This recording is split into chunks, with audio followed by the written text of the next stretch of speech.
एक सूअर ने एक बच्चे को जन्म दिया, जिससे उसका मालिक हैरान रह गया और एक चौंकाने वाली सच्चाई का पता चला। आलोक जी लगभग 30 वर्षों से रामगढ़ गांव में रहते थे, जो इस क्षेत्र के सबसे बड़े सूअर फार्म का प्रबंधन करते थे।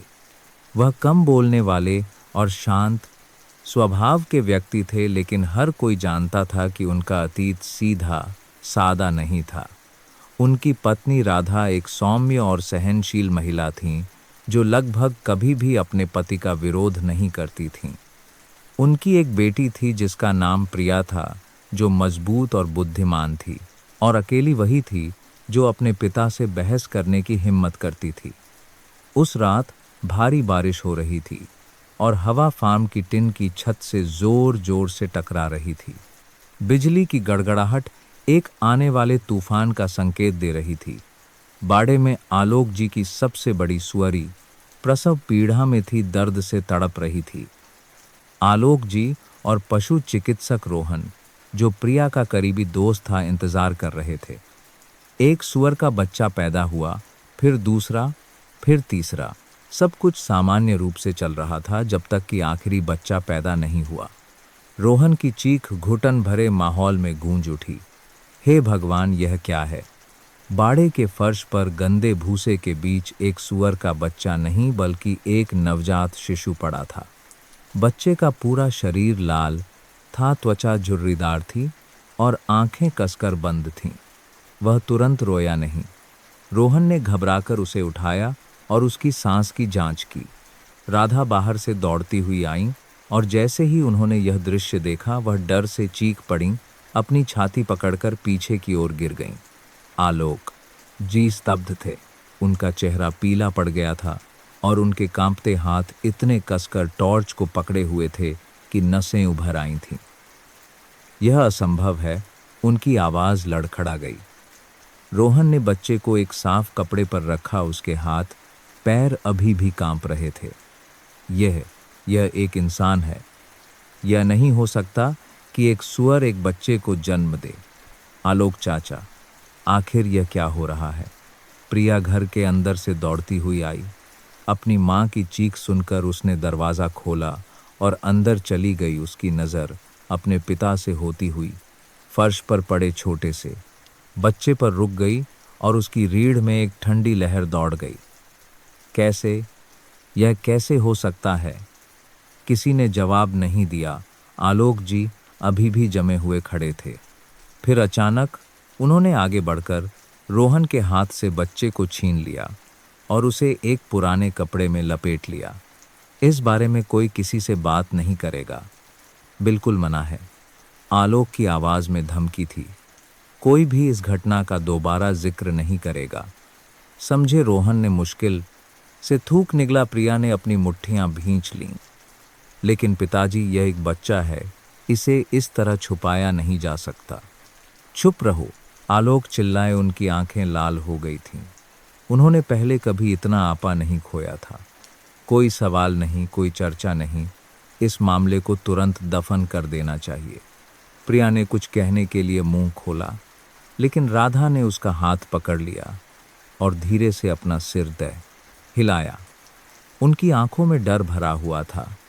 बिजली की एक और गड़गड़ाहट ने आसमान को चीर दिया। बच्चा अचानक रोने लगा। छोटी सी आवाज़ कमरे में गूंज उठी। आलोक जी कांप गए, जिसे किसी ने नहीं देखा। उसी क्षण उनके हाथ और कस गए, एक अजीब तरीके से कांप रहे थे। राधा अभी भी वहीं खड़ी थीं। उनकी कांपती आंखें अपने पति के हाथों में लाल बच्चे पर टिकी थीं।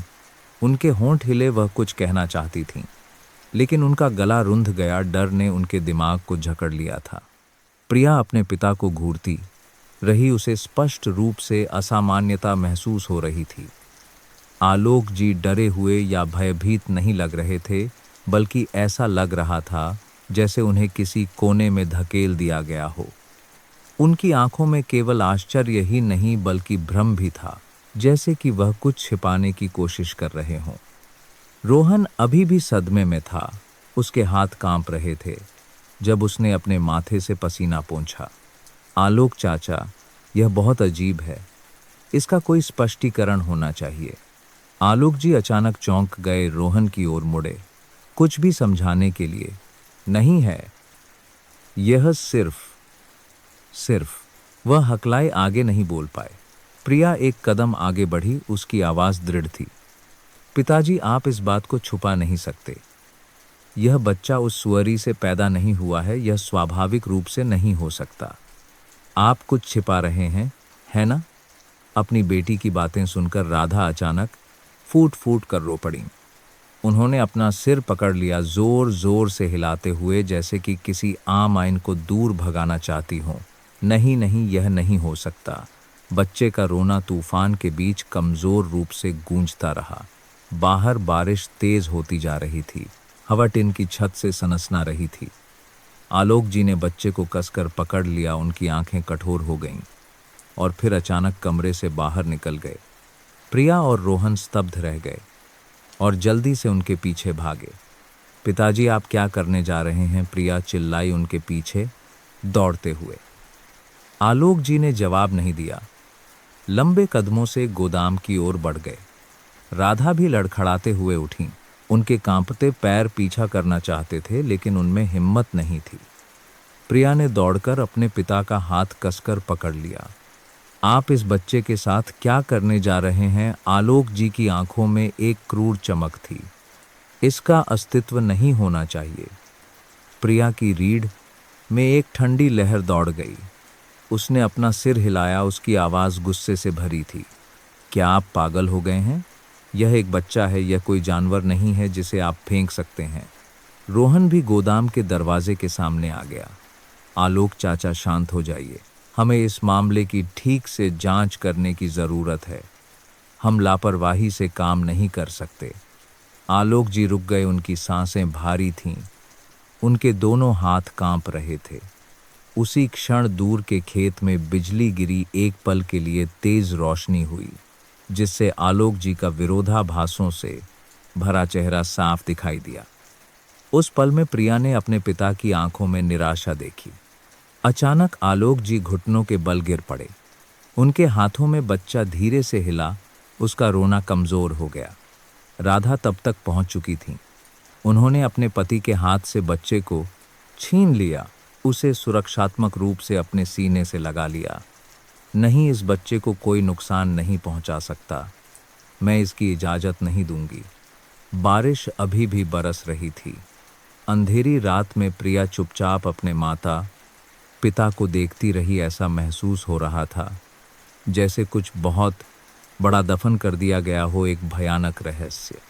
उस रात घर में कोई नहीं सो पाया।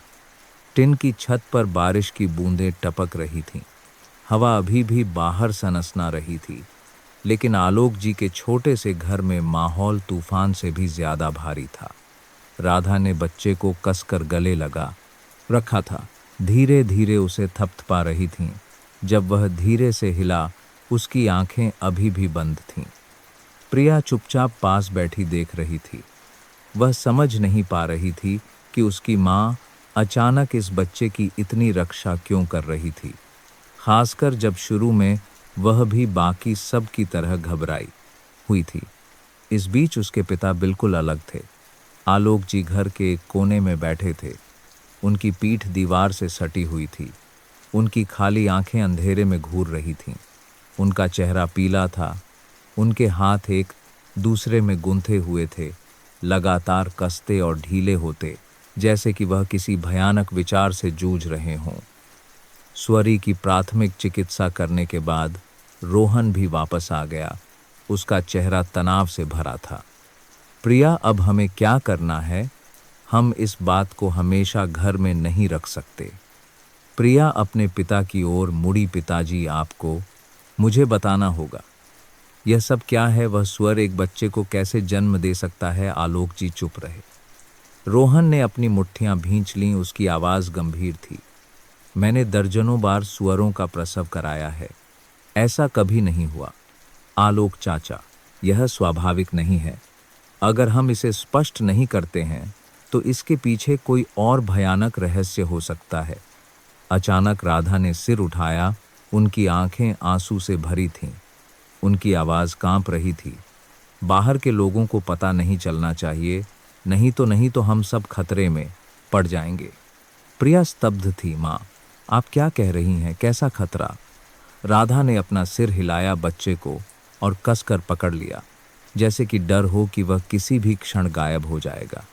और मत पूछो, मुझ पर विश्वास करो, यह मामला इतना सरल नहीं है। कमरे में माहौल और भी तनावपूर्ण हो गया। रोहन ने प्रिया को चिंतित नजरों से देखा। उसने कई सालों तक पशु चिकित्सक के रूप में काम किया था, लेकिन उसने कभी इतना अजीब मामला नहीं देखा था। प्रिया उठी और अपने पिता के सामने आई। पिताजी, आपको बताना होगा, नहीं तो मैं खुद सच्चाई का पता लगा लूंगी।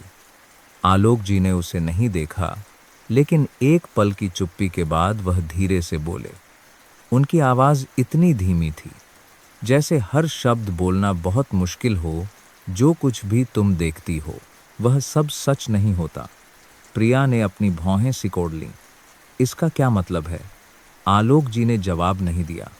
इसके बजाय वह उठे, खिड़की की ओर गए, पर्दा उठाया और बाहर अंधेरे में देखने लगे। उनके चेहरे पर एक छिपा न सकने वाला तनाव दिखाई दिया। अगर अब लोगों को इस बारे में पता चला तो वे क्या करेंगे? प्रिया स्तब्ध रह गई।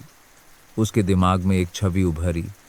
गांव वाले इकट्ठा हो रहे हैं, फुसफुसा रहे हैं, चर्चा कर रहे हैं।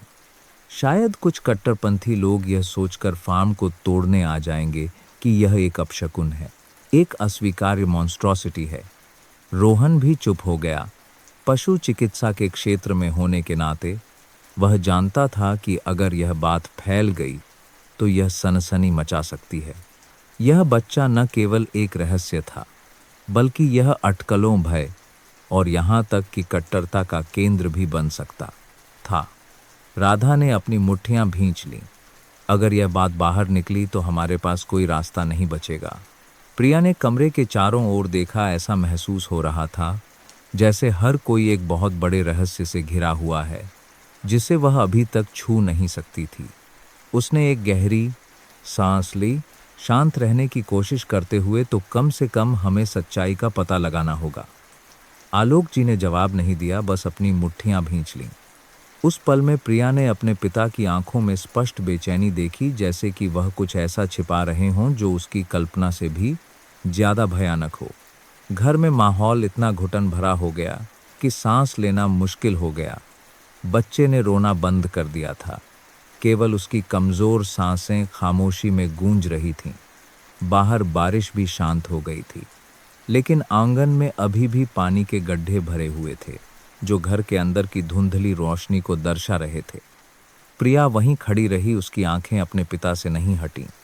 वह जानती थी कि वह कुछ छिपा रहे हैं, एक ऐसा रहस्य जो सब कुछ बदल सकता है, लेकिन वह जिद्दी थे और बताने को तैयार नहीं थे।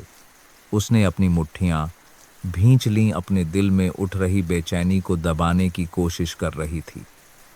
रोहन ने प्रिया और फिर राधा को देखा। उसे लगा जैसे वह कुछ ऐसा देख रहा है जो उनकी कल्पना से कहीं बड़ा था। यह सिर्फ एक सूअर के बच्चे को जन्म देने की बात नहीं थी, बल्कि इसके पीछे एक और कहानी थी, एक ऐसा रहस्य जो लंबे समय से दफन था। हम इस तरह चुपचाप नहीं बैठ सकते। रोहन ने भारी माहौल को तोड़ते हुए कहा। आलोक चाचा, मैं जानता हूं कि यह विश्वास करना मुश्किल है, लेकिन अगर हम इसे स्पष्ट नहीं करते हैं तो क्या हम हमेशा डर में नहीं जीते रहेंगे? आलोक जी मुड़े, उनकी आंखें अंधेरी हो गईं। क्या तुम्हें लगता है कि यह सिर्फ सच्चाई का पता लगाने की बात है? प्रिया ने सिर हिलाया। हाँ, अगर आप नहीं बताएंगे तो मैं खुद जांच करूंगी। राधा ने अचानक बच्चे को कसकर पकड़ लिया। उनकी आवाज कमजोर लेकिन दृढ़ थी। इसे दूसरों के हाथों में मत पड़ने देना। उनकी बात ने प्रिया और रोहन दोनों को स्तब्ध कर दिया। माँ, आपका क्या मतलब है? प्रिया ने जल्दी से पूछा। राधा ने तुरंत जवाब नहीं दिया। थोड़ी देर बाद उन्होंने एक लंबी सांस ली। उनकी आंखें दूर कहीं देख रही थीं। कुछ बातें ऐसी हैं जो तुम लोगों को नहीं जाननी चाहिए। प्रिया को यह सुनकर गुस्सा आया। माँ, आप इसे हमेशा के लिए नहीं छुपा सकती। क्या आपको लगता है कि अगर हम नहीं जानेंगे तो सब ठीक हो जाएगा? साफ है कि आप और पिताजी किसी चीज से डर रहे हैं। अगर आप नहीं बताएंगे तो मैं अपने तरीके से जवाब ढूंढूंगी। आलोक जी ने अचानक प्रिया का कंधा कसकर पकड़ लिया। उनकी आंखों में अत्यधिक चिंता थी। नहीं, तुम्हें जांच नहीं करनी है, तुम नहीं समझोगी प्रिया। प्रिया अपने पिता की मजबूत प्रतिक्रिया से चौंक गई। उन्होंने पहले कभी उसके सामने ऐसा डर नहीं दिखाया था। रोहन एक कदम आगे बढ़ा। उसकी आवाज़ शांत लेकिन दृढ़ थी। हमें इस मामले को स्पष्ट करने की ज़रूरत है। मैं एक डॉक्टर को जानता हूँ जो बच्चे का डीएनए टेस्ट कर सकता है। घर में माहौल जैसे जम गया। राधा की आंखें बड़ी हो गईं। उनके हाथ इतने कस गए कि उंगलियों के जोड़ सफ़ेद पड़ गए। आलोक जी अचल खड़े थे। उनका चेहरा इतना पीला पड़ गया था जैसे उन्होंने अभी अभी मौत की सजा सुनी हो। प्रिया ने जल्दी से अपने माता पिता की असामान्य प्रतिक्रिया को भांप लिया। उसने उन्हें घूर कर देखा और फिर धीरे से बोली, आप दोनों इस तरह प्रतिक्रिया क्यों कर रहे हैं? राधा ने जवाब नहीं दिया, लेकिन उनके कंधे कांप रहे थे और आलोक जी ने अपना मुंह फेर लिया। उनकी आंखें बच रही थीं। उस चुप्पी ने प्रिया को और भी यकीन दिला दिया कि कोई सच्चाई छिपाई जा रही है। उसने रोहन की ओर रुख किया। क्या तुम उस डॉक्टर से संपर्क कर सकते हो? रोहन ने सिर हिलाया। मैं व्यवस्था करूंगा। अचानक बाहर आंगन से एक अजीब आवाज आई। तीनों चौंक गए। बारिश से भरे आंगन में तेज कदमों की आवाज गूंजी। कोई उनके घर के आसपास छिपकर सुन रहा था। प्रिया तुरंत दरवाजे की ओर भागी, लेकिन जब उसने बाहर देखा तो उसे केवल एक धुंधली परछाई रात के अंधेरे में भागती हुई दिखाई दी। वह ठीक से नहीं देख पाई कि वह कौन था। रोहन पीछे भागा, लेकिन कोई सुराग नहीं मिला। उसने अपनी भौहें सिकोड़ीं प्रिया की ओर मुड़कर देखा। किसी ने हमारी बातें सुन ली हैं। प्रिया ने महसूस किया कि उसका दिल तेजी से धड़क रहा है। इस समय यहाँ कौन हो सकता है? और इससे भी महत्वपूर्ण बात, उन्होंने कितना सुना। वह अंदर मुड़ी और देखा कि उसके माता पिता दोनों चिंतित लग रहे थे। राधा की आंखें दरवाजे की ओर बेचैनी से देख रही थीं और आलोक जी अपनी मुट्ठियां भींचकर कुछ बहुत गंभीर सोच रहे थे। प्रिया ने एक गहरी सांस ली। वह जानती थी कि यह मामला अब सरल नहीं रह गया है। उसके माता पिता जो रहस्य छिपा रहे थे, वह उसकी कल्पना से भी बड़ा हो सकता है। और सबसे डरावनी बात यह थी कि कोई और भी इसके बारे में जानता था। प्रिया सो नहीं सकी। वह पुरानी खाट पर करवटें बदलती रही। उसका दिमाग अनसुलझे सवालों से घूम रहा था। वह बच्चा कौन था? उसके माता पिता ने इतनी पर भी बात घबराहट में प्रतिक्रिया क्यों दी? और सबसे महत्वपूर्ण बात, कल रात उन्हें देखने वाला रहस्यमयी व्यक्ति कौन था? उसने धीरे से रोहन की ओर देखा, जो बाहरी कमरे में एक अस्थायी बिस्तर पर लेटा हुआ था। धुंधली रोशनी में प्रिया उसका विचारमग्न चेहरा देख सकती थी। जाहिर है वह भी उसी की तरह परेशान था। थोड़ी देर बाद प्रिया उठकर बाहर आंगन में चली गई। सुबह हो रही थी। सूरज की रोशनी में पत्तियों पर पानी की बूंदें चमक रही थीं। उसने घर के चारों ओर एक चक्कर लगाया, यह देखने की कोशिश की कि क्या कल रात के अजनबी का कोई पास में बूंदे की निशान है। लेकिन कुछ भी नहीं था। बस कुछ धुंधले पैरों के निशान थे जो बारिश के पानी से मिट गए थे। अचानक प्रिया बगीचे के अंत में झाड़ियों के पीछे एक परछाई देखकर चौंक गई। उसने अपनी सांस रोक ली, धीरे धीरे पास गई, लेकिन इससे पहले कि वह स्पष्ट रूप से देख पाती, वह सिलुएट एक छोटे से रास्ते के पीछे गायब हो गया जो खेत की ओर जाता था। प्रिया, पीछे से रोहन की आवाज आई। वह मुड़ी और उसे दौड़ते हुए देखा। तुम यहाँ क्या कर रही हो?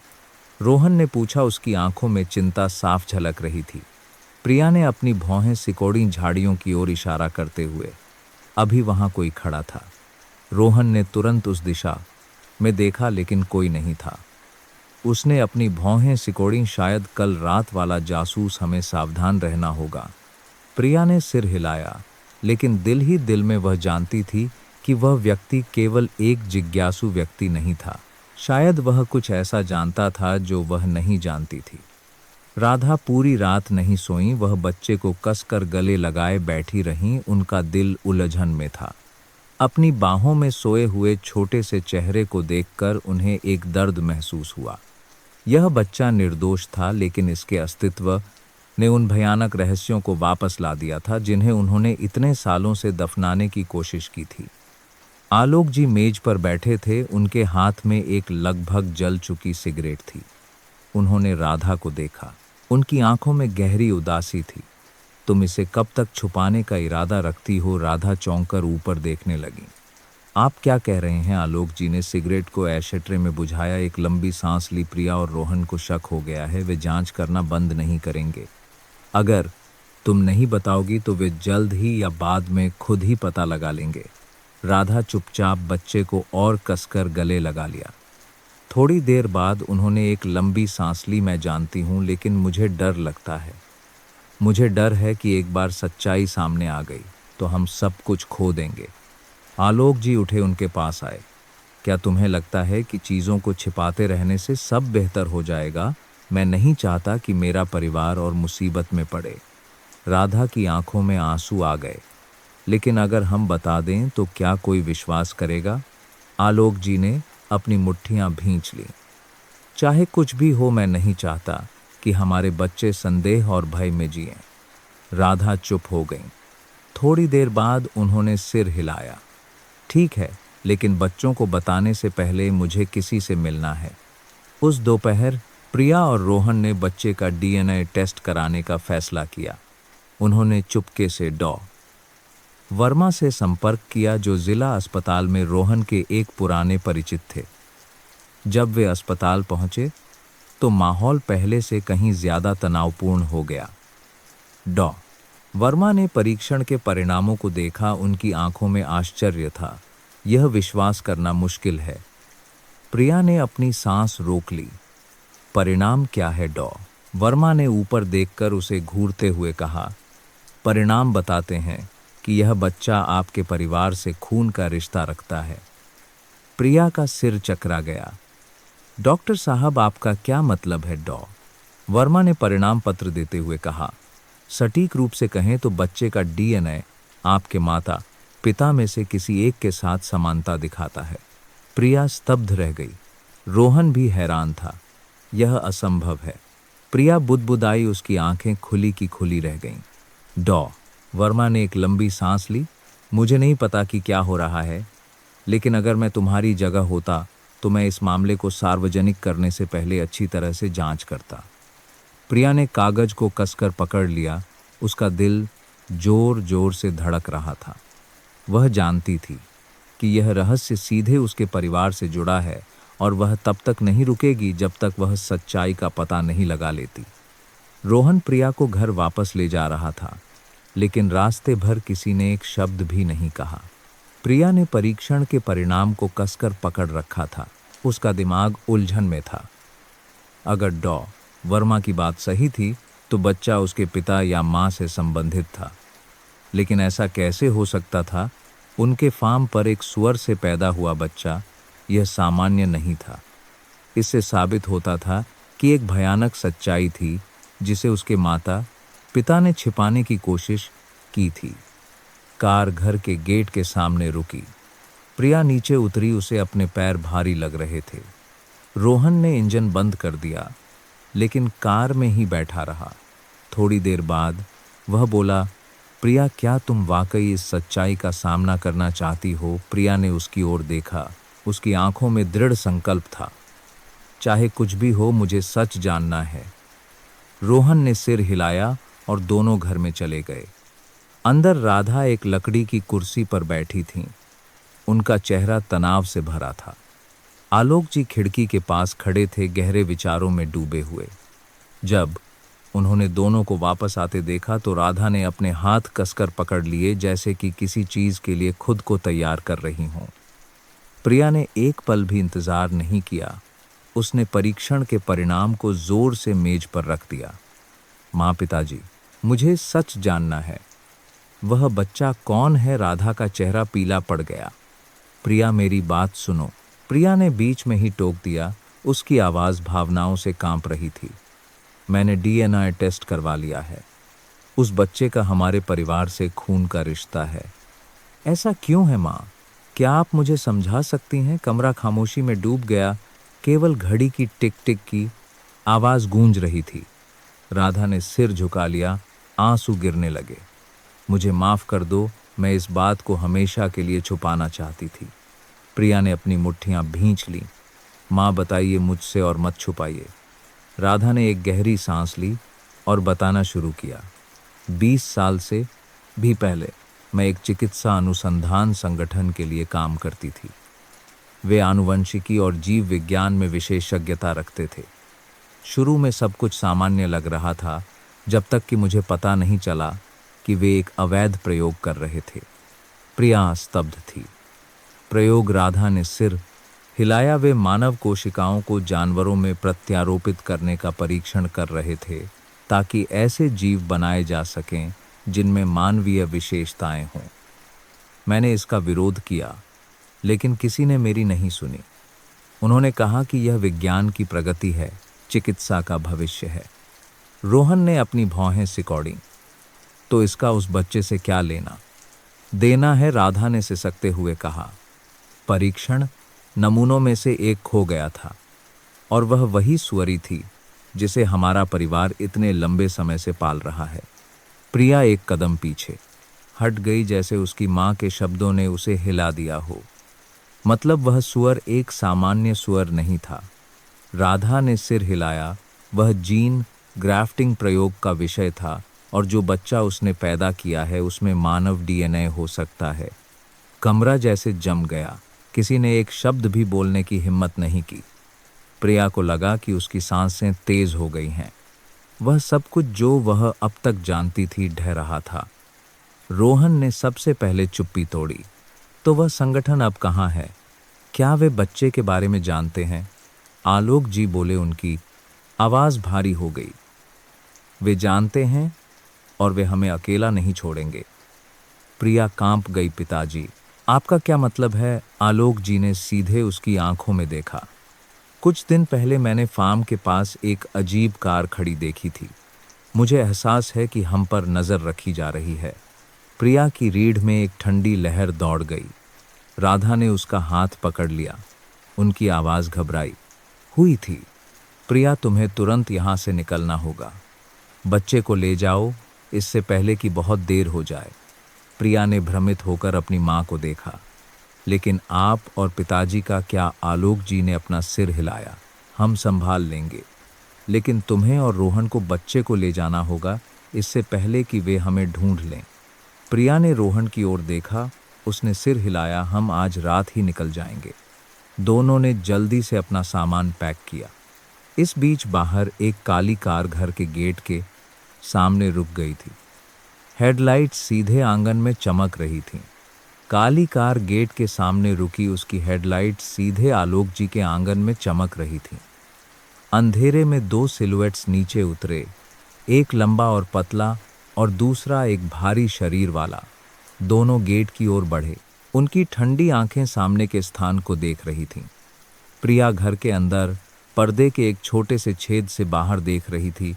अपनी सांस रोके हुए उसका दिल इतनी जोर से धड़क रहा था कि ऐसा लगा जैसे यह आवाज कर सकता है। राधा ने अपनी बेटी का हाथ कसकर पकड़ लिया। फुसफुसाते हुए, वे आ गए हैं, तुम्हें तुरंत जाना होगा। रोहन ने जल्दी से बैग उठाया और प्रिया को पीछे के दरवाजे की ओर खींच लिया। लेकिन जैसे ही वे बाहर निकले, उन्होंने सामने से एक आवाज सुनी। हम जानते हैं कि तुम लोग अंदर हो, दरवाजा खोलो नहीं। तो एक जोरदार आवाज हुई। अजनबी ने लोहे के गेट पर जोर से लात मारी। प्रिया कांप गई। वह नहीं जानती थी कि वे कौन थे, लेकिन उसे यकीन था कि वे सामान्य लोग नहीं थे। आलोक जी ने अपने हाथ में चाकू कसकर पकड़ लिया। गेट के सामने काले सिलुएट का सामना करने के लिए आगे बढ़े। तुम कौन हो? क्या चाहते हो? लंबे पतले आदमी ने हल्की हंसी हंसी। आलोक जी, अनजान बनने का नाटक मत करो। हम बस वही वापस लेने आए हैं जो हमारा है। आलोक जी ने अपने दांत भींच लिए। यहाँ तुम्हारा कुछ भी नहीं है। चले जाओ इससे पहले कि मैं पुलिस को बुलाऊं। उस आदमी ने अपनी भौहें उठाईं, फिर अपने साथी को इशारा किया। भारी आदमी ने तुरंत अपना हाथ उठाया। एक काली पिस्तौल अंधेरे में दिखाई दी। पुलिस को बुलाओगे? क्या तुम वाकई इस मामले को बड़ा बनाना चाहते हो? माहौल इतना तनावपूर्ण हो गया कि सांस लेना मुश्किल हो गया। राधा ने प्रिया की कमीज का किनारा पकड़ लिया, उसे रोहन की ओर धकेलते हुए। अभी जाओ, उन्हें तुम्हें ढूंढने मत देना। प्रिया ने अपने होंठ काट लिए, उसकी आंखों में आंसू थे, लेकिन उसके पास हिचकिचाने का समय नहीं था। उसने रोहन का हाथ खींचा और दोनों चुपचाप पीछे के दरवाजे से निकल गए। रात की ठंडी हवा उनके चेहरों से टकराई, लेकिन यह उस डर की तुलना में कुछ भी नहीं था जो प्रिया के दिल में फैल रहा था। उस समय वे घर के पीछे के बगीचे से होकर भागे और फिर एक कच्ची सड़क को पार किया जो फार्म के गोदाम की ओर जाती थी। पीछे से चीखने और शोर की आवाज़ें आ रही थीं। ऐसा लग रहा था जैसे उसके माता पिता समय खींचने की कोशिश कर रहे हों। रोहन ने प्रिया का हाथ कसकर पकड़ लिया उसे और तेज दौड़ने के लिए खींचा। हमें बच्चे को तुरंत बाहर निकालने का कोई तरीका ढूंढना होगा। शहर के बाहरी इलाके में मेरा एक दोस्त है, वह हमारी मदद कर सकता है। प्रिया ने सिर हिलाया, लेकिन उसके दिल में अभी भी एक बेचैनी थी। क्या वे इससे बच पाएंगे? क्या कोई उन पर नज़र रख रहा था? ठीक उसी समय एक गोली की तेज आवाज़ रात की खामोशी को चीर गई। प्रिया चौंक गई, अपने घर की ओर मुड़कर देखने लगी। वह नहीं जानती थी कि क्या हो रहा है, लेकिन उसकी रीढ़ में एक ठंडी लहर दौड़ गई। रोहन ने उसका हाथ कसकर पकड़ लिया, उसकी आवाज़ तेज थी, नहीं, हमें वापस नहीं जाना चाहिए। प्रिया ने अपने होंठ काट लिए और खुद को मुड़ने पर मजबूर किया। वह जानती थी कि अगर वह अभी रुक गई तो सब कुछ खत्म हो जाएगा। उसे जाना था, उसे हर कीमत पर बच्चे की रक्षा करनी थी। वे गोदाम तक भागे जहां सुअरी अभी भी अंदर लेटी हुई थी, बच्चे को जन्म देने के बाद हाँफ रही थी। एक कोने में बच्चा एक कंबल में लिपटा हुआ गहरी नींद में सो रहा था। प्रिया ने बच्चे को उठाया, अपनी बाहों में छोटे से जीव की कमज़ोर धड़कन को महसूस किया। उसने उस मासूम चेहरे को देखा, उसका दिल दृढ़ संकल्प से भर गया। हमें तुरंत यहाँ से निकलना होगा। गोली की आवाज़ ने प्रिया को रोक दिया। उसका पूरा शरीर अकड़ गया। अंधेरे में उसकी आंखें घर की ओर टकटकी लगाए हुए थीं, चिंता धुंध की तरह घनी हो रही थी। वह नहीं जानती थी कि उसके माता पिता के साथ क्या हुआ है, लेकिन उसकी वृत्ति ने उसे बताया कि वह वापस नहीं जा सकती। रोहन ने उसका हाथ कसकर पकड़ लिया। उसकी आवाज़ में आग्रह था, हमारे पास समय नहीं है, जल्दी चलो। प्रिया ने अपनी बाहों में बच्चे को देखा। वह अभी भी शांति से सो रहा था। उसकी सांसें कमज़ोर लेकिन लयबद्ध थीं। उसने अपने होंठ भींचे, एक गहरी सांस ली और सिर हिलाया। उन्हें भागना था। रोहन ने रास्ता दिखाया। दोनों एक विस्तृत खेत से गुजरे। धुंधला चांदनी उनके तेज कदमों को रोशन कर रही थी। प्रिया ने बच्चे को कसकर पकड़ रखा था।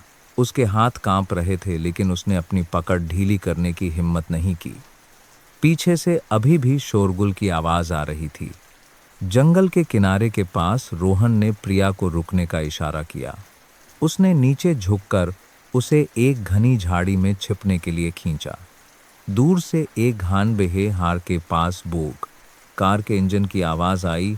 हेडलाइट्स पेड़ों के बीच से चमक रही थीं। प्रिया ने अपनी सांस रोक ली, बच्चे को कसकर अपने सीने से लगा लिया। काली कार उनके छिपने की जगह से ज्यादा दूर नहीं रुकी। दरवाज़ा खुला। दो आदमी नीचे उतरे। एक ने टॉर्च लेकर पेड़ों की जड़ों के बीच रोशनी डाली। एक धीमी आवाज़ गूंजी, वे निश्चित रूप से दूर नहीं गए हैं, इस पूरे क्षेत्र की तलाशी लो। प्रिया ने अपने होंठ काट लिए। उसका हाथ उसकी कमीज के किनारे को कसकर पकड़े हुए था। रोहन ने धीरे से उसके कंधे पर हाथ रखा, आंखों से इशारा करते हुए, आवाज़ मत करना।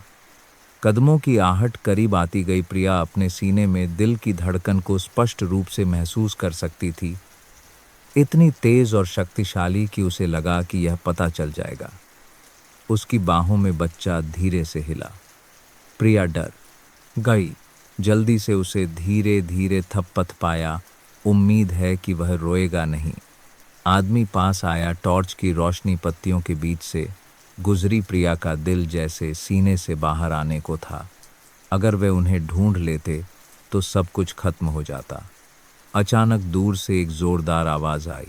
चीखने की आवाज, भागते पैरों की आवाज। दोनों आदमी चौंक गए, तुरंत मुड़े। लानत है, क्या हुआ? एक और आवाज ने जल्दी से जवाब दिया। कोई फार्म में घुस रहा है, हमारा ध्यान भटकाया गया है। बिना किसी हिचकिचाहट के दोनों आदमी जल्दी से कार की ओर भागे और तुरंत चले गए। प्रिया ने अपनी सांस रोके रखी, चुपचाप इंतजार करती रही जब तक कि कार की रोशनी गायब न हो जाए। रोहन ने राहत की सांस ली। उसकी ओर मुड़कर, किसी ने हमें समय दिलाने में मदद की, चलो।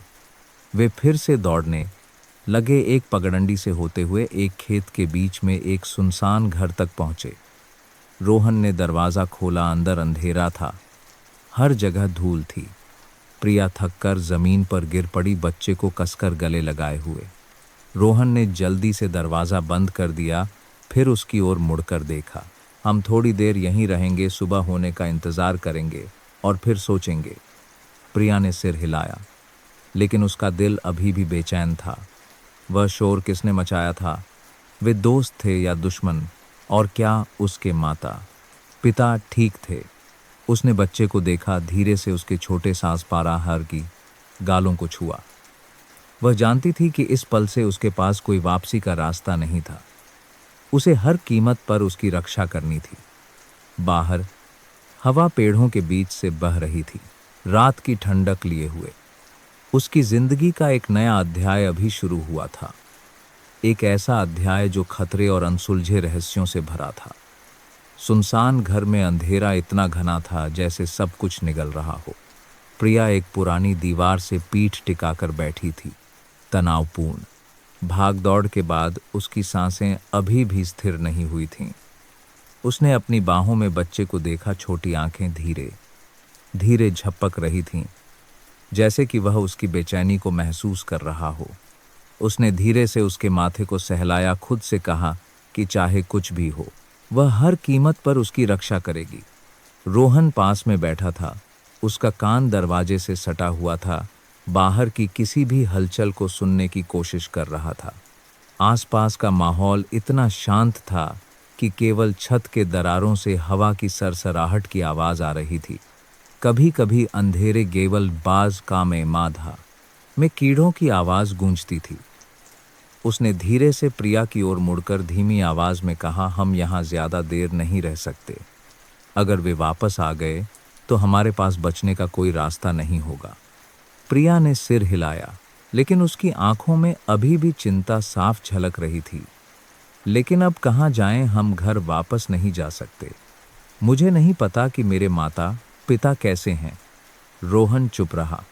उसे भी यकीन नहीं था कि वर्तमान स्थिति क्या है, लेकिन वह जानता था कि उन्हें पकड़े जाने से पहले इस जगह को छोड़ना होगा। उसने प्रिया के हाथों में बच्चे को देखा, उसकी आंखों में दृढ़ संकल्प दिखाई दिया। मेरा एक पुराना दोस्त है डॉ वर्मा, जो उपनगरीय इलाके में एक चिकित्सा केंद्र में काम करता है। अगर हम भाग्यशाली रहे तो हम वहां शरण ले सकते हैं और बच्चे के स्वास्थ्य की जांच करवा सकते हैं। प्रिया हिचकिचाई, लेकिन वह जानती थी कि उनके पास कोई और विकल्प नहीं था। उसने बच्चे के चारों ओर लिपटे कंबल को कसकर पकड़ लिया, एक गहरी सांस ली और सिर हिलाया। रोहन ने अपने बैग से एक छोटा चाकू निकाला। ठंडी स्टील की चमक अंधेरे में कौंध गई। मैं पहले जाकर स्थिति का जायजा लूंगा। अगर सुरक्षित रहा तो हम तुरंत निकल जाएंगे। प्रिया ने चिंतित होकर रोहन की परछाई को देखा जब वह चुपचाप घर से निकलकर रात के अंधेरे में विलीन हो गया। उसने बच्चे को कसकर गले लगा लिया। हर गुजरता सेकंड अनंत काल जैसा लग रहा था। थोड़ी देर बाद रोहन वापस आया। उसका चेहरा गंभीर था। कोई यहाँ आसपास खोजबीन कर रहा है, हमें तुरंत जाना होगा। प्रिया ने अपनी मुट्ठियां भींच लीं। ठीक है। वे जल्दी से घर से निकले। पास के जंगल की ओर जाने वाली कच्ची सड़क पर चले। बस जंगल पार करने के बाद वे एक छोटी सड़क पर पहुंचेंगे जहां से वे आगे जाने के लिए गाड़ी पकड़ सकते थे। लेकिन ज्यादा दूर जाने से पहले ही पीछे से एक टॉर्च की रोशनी सीधे उन पर पड़ी। वे यहाँ हैं। एक जोरदार चीख ने प्रिया को चौंका दिया। रोहन ने तुरंत उसे खींचकर तेजी से भगाया। पीछे से भारी कदमों की आवाज चीखों ने रात को चीर दिया। बच्चा हिला और फिर रोने लगा। प्रिया ने घबराकर उसे चुप कराने की कोशिश की, लेकिन रोना और तेज होता गया। एक गोली हवा को चीरती हुई पास के एक पेड़ की टहनी से गुजरी, जिससे पत्तियां झड़ गईं। प्रिया को लगा कि उसके पैर कांप रहे हैं, लेकिन वह रुक नहीं सकती थी। रोहन ने उसे एक छोटी पगडंडी में खींचा। दोनों एक ढलान से नीचे भागे। वे नीचे लुढ़ के धूल उड़ रही थी। जब वे रुके, रोहन ने जल्दी से प्रिया को उठाया, उसके हाथ से बच्चे को ले लिया। जल्दी करो। ठीक उसी समय दूर से एक छोटी ट्रक तेजी से आई। एक आदमी नीचे कूदा। उसकी आवाज़ तेज थी, जल्दी गाड़ी में बैठो। प्रिया ने सिर उठाया। उसे पहचान लिया। वह डॉ वर्मा था। बिना किसी हिचकिचाहट के दोनों ट्रक के पिछले हिस्से में चढ़ गए। डॉ वर्मा ने एक्सीलेटर दबाया। ट्रक गड़गड़ाया और तेजी से निकल गया। पीछे गुस्से भरी चीखें छोड़ गया। प्रिया हाँफते हुए बैठी, बच्चे को कसकर गले लगाए हुए। उसने रोहन की ओर मुड़कर देखा कि वह भी उसे देख रहा है। उसकी आंखें दृढ़ संकल्प से भरी थीं। भाग दौड़ अभी शुरू हुई थी। छोटी ट्रक उबड़ खाबड़ सड़क पर तेजी से दौड़ रही थी। हेडलाइट्स सीधे आगे की ओर चमक रही थीं, शांत रात को चीर रही थीं। ट्रक के पिछले हिस्से में प्रिया अभी भी बच्चे को कसकर गले लगाए हुए थी। उसकी तेज धड़कन को स्पष्ट रूप से महसूस कर रही थी। वह बच्चे को शांत करने के लिए उसकी पीठ सहलाती रही, लेकिन वह खुद भी डर से कांप रही थी। रोहन पास में बैठा था। उसकी आंखें अभी भी पीछे की ओर टिकी थीं, जहां अंधेरे ने उस सड़क को निगल लिया था जिसे वे अभी अभी छोड़कर आए थे। वह जानता था कि वे इतनी आसानी से हार नहीं मानेंगे। इस सब के पीछे जो भी था वह निश्चित रूप से शक्तिशाली था, और वह तब तक नहीं रुकेगा जब तक वे पकड़े नहीं जाते। डॉ वर्मा, जो गाड़ी चला रहा था, ने उन्हें लेने के बाद से एक शब्द भी नहीं कहा था। वह बस सामने की सड़क पर ध्यान केंद्रित कर रहा था, स्टीयरिंग व्हील को कसकर पकड़े हुए, अपने जबड़े भींचे हुए, जैसे कि वह खुद से लड़ रहा हो। लगभग 10 किलोमीटर चलने के बाद उसने अपनी कर्कश आवाज में कहा, यह मामला मेरे सोचे से ज्यादा गंभीर है। रोहन, मैंने सोचा था कि तुम बस थोड़ी सी मुसीबत में हो, लेकिन अब जिस तरह से वे जानवरों की तरह तुम्हारा पीछा कर रहे हैं, मुझे जानना होगा कि क्या हो रहा है। रोहन ने प्रिया की ओर मुड़कर उसे फैसला करने का इशारा किया। उसने एक गहरी सांस ली। उसकी आंखें अभी भी भ्रम से भरी थीं। यह बच्चा सुअर से पैदा नहीं हुआ था, जैसा कि अफवाह है। उसने शुरू किया। उसकी आवाज धीमी होती गई। इसका मेरे परिवार के एक रहस्य से संबंध है। मेरे पिता उतने सीधे सादे नहीं हैं जितना मैं सोचती थी। डॉ वर्मा ने अपनी भौहें सिकोड़ी, लेकिन बीच में नहीं टोका। प्रिया ने बताना जारी रखा कि उसने और रोहन ने सुअरी के बच्चे को जन्म देने से लेकर क्या क्या खोजा था। आलोक जी के व्यवहार में संदिग्ध संकेत और चौंकाने वाले डीएनए परीक्षण के परिणाम। इस पारी डीएनए परीक्षण के परिणाम। बच्चे का हमारे परिवार से खून का रिश्ता है, लेकिन कोई नहीं जानता कि यह कैसे पैदा हुआ। हमें लगता है कि यह एक अवैध शोध से संबंधित है। रोहन ने जोड़ा, शायद किसी तरह का जैविक प्रयोग, और प्रिया के पिता आलोक जी कुछ बहुत बड़ा छिपा रहे हैं। डॉ वर्मा काफी देर तक चुप रहे। उन्होंने गाड़ी धीमी की और एक भारी सांस ली। तो अब तुम लोग क्या करने का इरादा रखते हो? प्रिया ने अपनी गोद में बच्चे को देखा। उसकी आंखें दर्द से भरी थीं। मुझे नहीं पता, लेकिन एक बात निश्चित है, मैं उन्हें इसे पकड़ने नहीं दे सकती। अगर वे इस रहस्य को छिपाने के लिए किसी को मारने के लिए तैयार हैं, तो यह बच्चा सब कुछ की कुंजी हो सकता है। डॉ वर्मा ने एक पल सोचा और फिर अचानक एक छोटी सड़क में मुड़ गए। रोहन ने चारों ओर देखा, यह महसूस करते हुए कि यह एक सुनसान घर के क्षेत्र का प्रवेश द्वार था। हम यहाँ क्यों रुक रहे हैं डॉ? वर्मा ने गाड़ी रोक दी। दोनों की ओर मुड़कर देखा। अगर वे दूर से हमारा पीछा कर रहे हैं तो तुम्हें सुरक्षित स्थान पर ले जाने से पहले मुझे यह सुनिश्चित करना होगा कि कोई पीछे नहीं है। वह गाड़ी से उतरा, अपना फोन निकालकर किसी को फोन किया। रोहन भी नीचे उतरकर आसपास की जांच करने लगा। आज रात की हवा घनी थी, पास की झाड़ियों में कीड़ों की आवाज गूंज रही थी। अचानक पीछे से एक छोटी सी टिक की आवाज आई। प्रिया को इसका एहसास होने से पहले ही कार का दरवाजा जोर से खींचा गया। एक खुरदरे हाथ ने उसकी बाह पकड़ ली, उसे सीट से बाहर खींच लिया। वह चिल्लाई, उसकी बाहों में बच्चा लगभग जमीन पर गिर गया। रोहन मुड़ा, उसकी आंखें बड़ी हो गईं जब उसने देखा कि दो भारी भरकम लोगों ने प्रिया को घेर लिया है।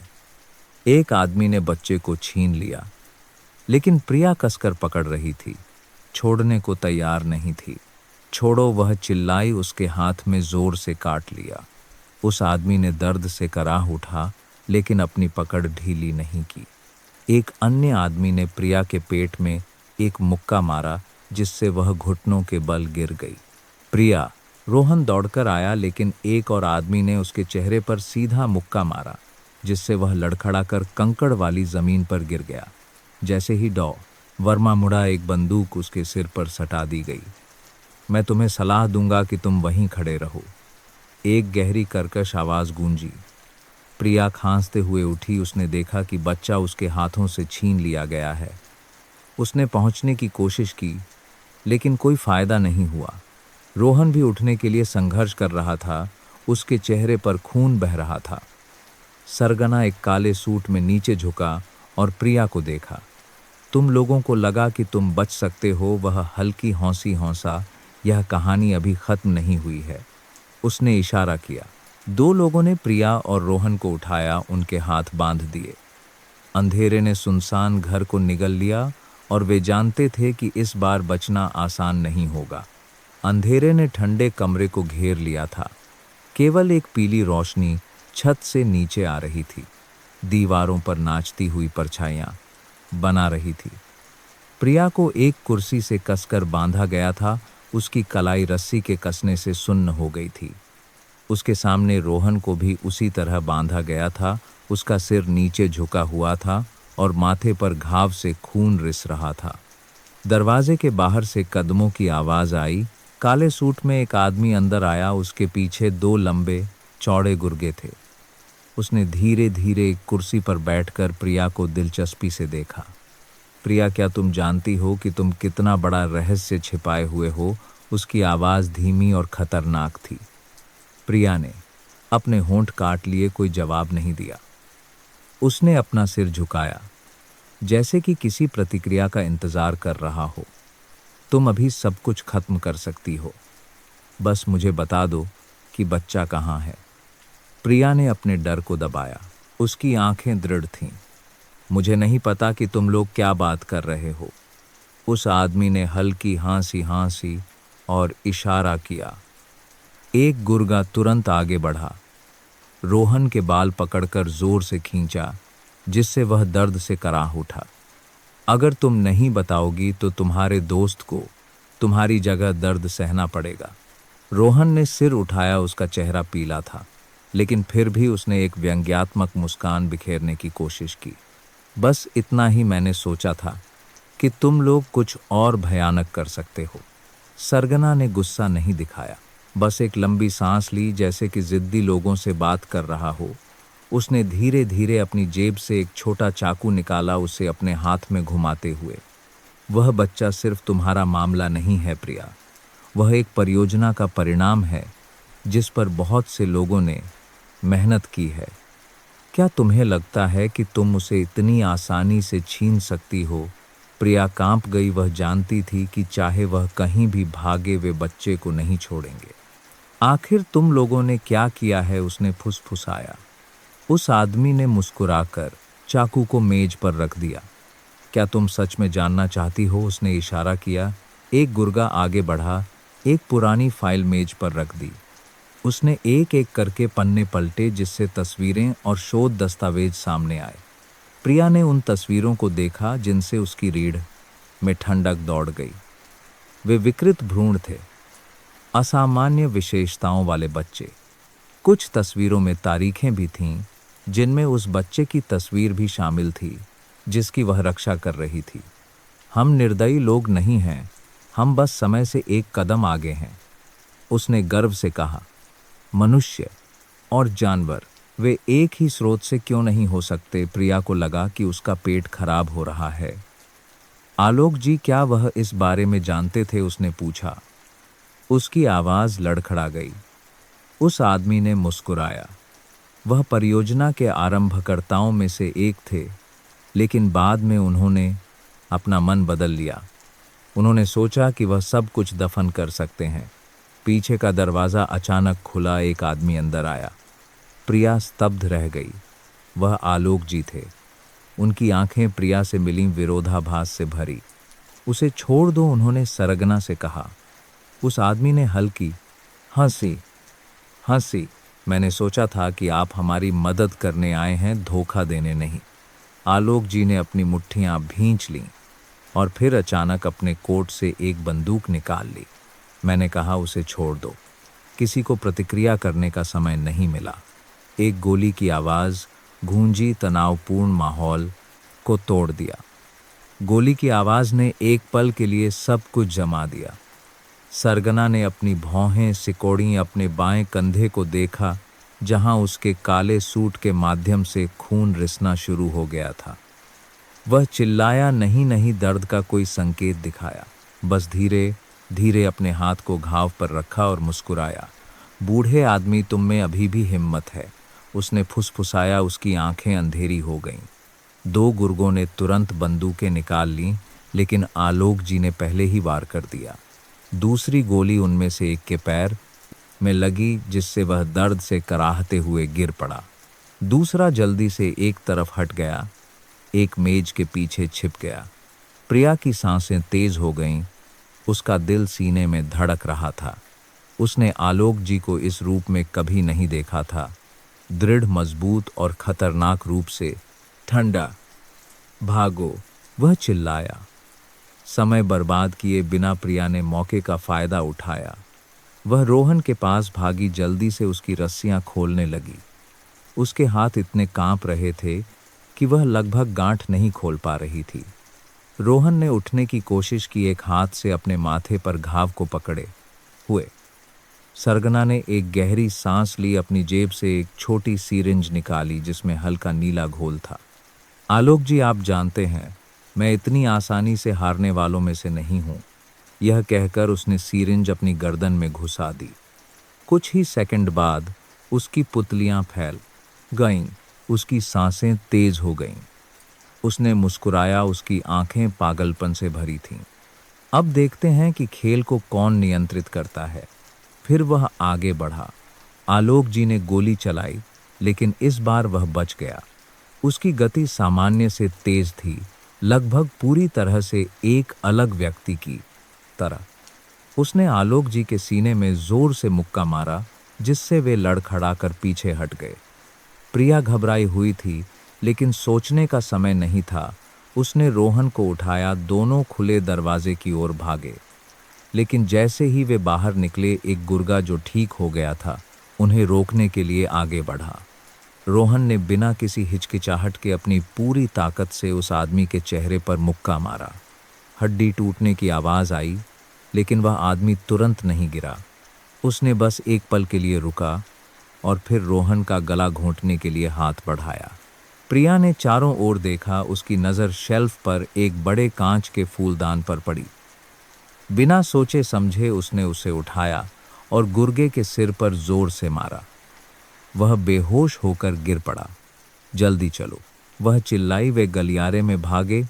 उनके पैर बेतहाशा दौड़ रहे थे, रुकने की हिम्मत नहीं कर रहे थे। गोलियों की आवाज़, संघर्ष की आवाज़ें उनके पीछे गूंज रही थीं। प्रिया ने पीछे मुड़कर देखने की हिम्मत नहीं की। जब वे सुनसान इमारत से बाहर भागे तो ठंडी हवा उनके चेहरे से टकराई। रात का आसमान काला था, केवल दूर से सड़क की रोशनी की टिमटिमाहट थी। सड़क के दूसरी ओर एक कार खड़ी थी। विजय कार में बैठा था। उसकी आंखें तनाव से उन्हें देख रही थीं। तुम दोनों जल्दी गाड़ी में बैठो, वह जोर से चिल्लाया। प्रिया और रोहन ने बिना किसी हिचकिचाहट के अपनी पूरी ताकत से दौड़कर गाड़ी में चढ़ गए। विजय ने एक्सीलेटर दबाया। कार तेजी से निकल गई। इमारत से एक काली परछाई दरवाजे पर दिखाई दी। सरगना वहां खड़ा था। उसकी पागल आंखें दूर जाती कार को देख रही थीं। उसने एक विकृत मुस्कान बिखेरी और फिर बुदबुदाया, तुम लोग बच नहीं सकते। कार रात में तेजी से दौड़ रही थी। हेडलाइट्स ऊबड़ खाबड़ सड़क को रोशन कर रही थीं। प्रिया पीछे की सीट पर बैठी थी। उसके कांपते हाथ उसके घुटनों को पकड़े हुए थे। उसकी सांसें रुक रुक कर आ रही थीं। उसे विश्वास नहीं हो रहा था कि जो कुछ भी हुआ वह सच था। रोहन पास में बैठा था, एक हाथ से अपने माथे पर घाव को कसकर पकड़े हुए था। खून सूखकर पपड़ी बन गया था, लेकिन उसकी आंखें अभी भी दृढ़ थीं। विजय ने उन्हें रियर व्यू मिरर से देखा और फिर सामने की सड़क पर ध्यान केंद्रित किया। अब हम कहाँ जाएंगे? प्रिया ने अपनी कर्कश आवाज में पूछा। मेरे पास एक सुरक्षित जगह है, विजय ने संक्षिप्त उत्तर दिया, स्टीयरिंग व्हील को कसकर पकड़े हुए। उन्होंने और कुछ नहीं कहा, लेकिन हर कोई जानता था कि सब कुछ अभी खत्म नहीं हुआ था। पीछे आसमान अभी भी काला था, जैसे कि वह उन भयानक रहस्यों की एक श्रृंखला को छिपा रहा हो जो उजागर होने वाले थे। 1 घंटे बाद वे एक पुराने लकड़ी के घर के सामने रुके, जो एक पतले जंगल के बीच में स्थित था। प्रिया ने इस जगह को पहचान लिया, एक ऐसा घर जो कई सालों से सुनसान पड़ा था। अंदर आओ। विजय ने कार का दरवाज़ा खोला, उन्हें नीचे उतरने का इशारा किया। घर के अंदर हवा नम और थोड़ी ठंडी थी।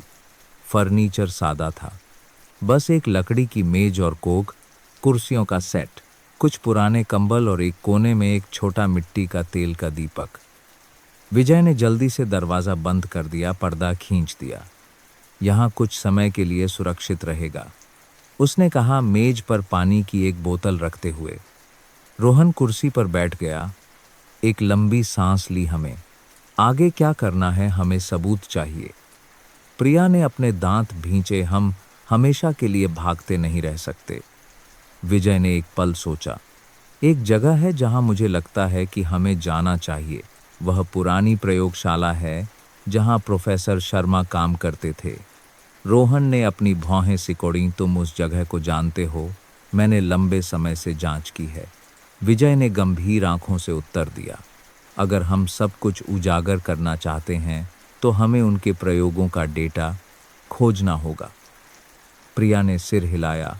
अब उसे डर नहीं लग रहा था, वह सच जानना चाहती थी। अगली सुबह वे निकल पड़े। विजय ने जिस स्थान का उल्लेख किया था वह एक दूरस्थ पहाड़ी क्षेत्र में स्थित था, जहां कभी एक अनुसंधान सुविधा थी, लेकिन कई साल पहले बंद कर दी गई थी। उन्होंने सुनसान सड़कों से गाड़ी चलाई, जहां घने पेड़ों की छाया ने आसमान को ढक रखा था। वहां पहुंचकर वे गाड़ी से उतरे और पुरानी इमारत को देखा। दीवारों पर काई जमी हुई थी, खिड़कियां टूटी हुई थीं, सुनसान होने के संकेत थे। लेकिन जब वे पास आए तो विजय ने कुछ असामान्य देखा। पैरों के निशान हैं, उसने जमीन की ओर इशारा किया। प्रिया कांप गई। कोई अभी भी इस जगह पर आता जाता है। उन्होंने बिना किसी हिचकिचाहट के अंदर घुस का जाता है गए। नम बासी गंध उनकी नाक में घुस गई। जगह अंधेरी थी। काम करने वाली मेजें पीछे छोड़ दी गई थीं। कागज हर जगह बिखरे हुए थे। वे खामोशी से खोजते रहे। अचानक प्रिया एक फाइलिंग कैबिनेट के सामने रुक गई। जब उसने दराज खींची तो उसके हाथ कांप रहे थे। अंदर दर्जनों फाइलें थीं, सभी पर अति गोपनीय का निशान था। उसने एक फाइल खोली। अंदर की सामग्री देखकर उसकी आंखें फटी रह गईं। उन्होंने कई बच्चों पर प्रयोग किए हैं। रोहन पास आया और तस्वीरों का एक बंडल उठाया। वे असामान्य विकृतियों वाले बच्चों की तस्वीरें थीं। कुछ में मानव और जानवर के बीच संकर विशेषताएं थीं। यह बहुत भयानक है। रोहन बुदबुदाया। विजय फाइलों को पलटता रहा। अंत में वह एक पृष्ठ पर रुका जिस पर एक ऐसे व्यक्ति का नाम था जिसकी उन्होंने उम्मीद नहीं की थी। आलोक जी। प्रिया तुरंत मुड़ी। क्या विजय ने उसे दिखाया? फाइल में स्पष्ट रूप से उल्लेख किया गया था कि आलोक जी कई साल पहले इस प्रयोग के प्रायोजकों में से थे। प्रिया का सिर चकरा गया। यह असंभव है। आलोक जी सब कुछ शुरू से जानते थे। ठीक उसी समय पीछे से एक अजीब आवाज आई, कोई आ रहा है। विजय ने धीरे से कहा। उन्होंने जल्दी से टॉर्च बंद कर दी, एक कोने में छिप गए। कदमों की आहट करीब आती गई। सुनसान इमारत के अंधेरे में कदमों की आवाज गूंज रही थी। प्रिया ने अपनी सांस रोक ली, दीवार से सटकर खड़े होने की कोशिश की। उसके हाथ में अभी अभी मिली फाइलों का बंडल था। विजय ने उसे और रोहन को चुप रहने का इशारा किया। वे नहीं जानते थे कि कौन आ रहा है, लेकिन निश्चित रूप से वह कोई हानिरहित व्यक्ति नहीं था। जंग लगी लोहे का दरवाजा चरमराया जब किसी ने उसे खोला। एक रोशनी की किरण कौंधी, एक टॉर्च की रोशनी कमरे में घूमी, जिससे दीवार पर लंबी परछाइयां बनी। रोहन अपने दिल की धड़कन सुन सकता था। अजनबी ने एक एक करके हर कोने की तलाशी ली। रोशनी उनके छिपने की जगह के पास आ गई। अचानक एक गहरी कर्कश आवाज गूंजी, मैं जानता हूं कि तुम लोग यहाँ हो। प्रिया ने इस आवाज को पहचान लिया। उसे अपने कानों पर विश्वास नहीं हो रहा था। आलोक जी कमरे में दाखिल हुए। उनका चेहरा ठंडा था। वह सीधे खड़े थे। हाथ में एक छोटी टॉर्च थी। उनकी आंखें पूरे स्थान पर घूम रही थीं। बाहर आओ, उन्होंने कहा। उनकी आवाज में कोई भावना नहीं थी। विजय ने अपनी आंखें सिकोड़ लीं। उसके हाथ में कमर में बंधा छोटा चाकू था। रोहन ने प्रिया को देखा, जैसे पूछ रहा हो कि उन्हें बाहर निकलना चाहिए या नहीं, लेकिन इससे पहले कि वे फैसला कर पाते, आलोक जी सीधे उनके छिपने की जगह पर आ गए। प्रिया ने अपने होंठ काट लिए और सबसे पहले बाहर निकली। वह और नहीं छिप सकती थी। पिताजी, उसकी आवाज निहर गई। आप सब कुछ शुरू से जानते थे, है ना? आलोक जी ने उसे एक पल देखा। उनकी आंखें पढ़ना मुश्किल था। अंत में उन्होंने एक लंबी सांस ली। मेरे पीछे आओ। प्रिया हिचकिचाई। रोहन और विजय अभी भी सतर्क थे। किसी को विश्वास नहीं था कि यह सिर्फ एक साधारण बातचीत होगी। लेकिन जब आलोक जी मुड़े और चले गए तो उन्होंने पीछे चलने का फैसला किया। बाहर एक काली कार पहले से ही खड़ी थी। हेडलाइट्स अभी भी चालू थीं। आलोक जी ने पीछे की सीट का दरवाज़ा खोला और प्रिया को अंदर आने का इशारा किया। हमें बात करने की ज़रूरत है। प्रिया ने रोहन और विजय को देखा। दोनों ने सिर हिलाया, लेकिन वह जानती थी कि उसके पास कोई और विकल्प नहीं था। कार रात में निकल पड़ी। कुछ मिनटों की खामोशी के बाद आलोक जी बोले, क्या तुम जानती हो कि मैं इस बात को क्यों छुपाना चाहता था? प्रिया ने जवाब नहीं दिया। वह बस जवाब का इंतज़ार करती रही, क्योंकि मुझे विश्वास था कि मैं सही काम कर सकता हूँ।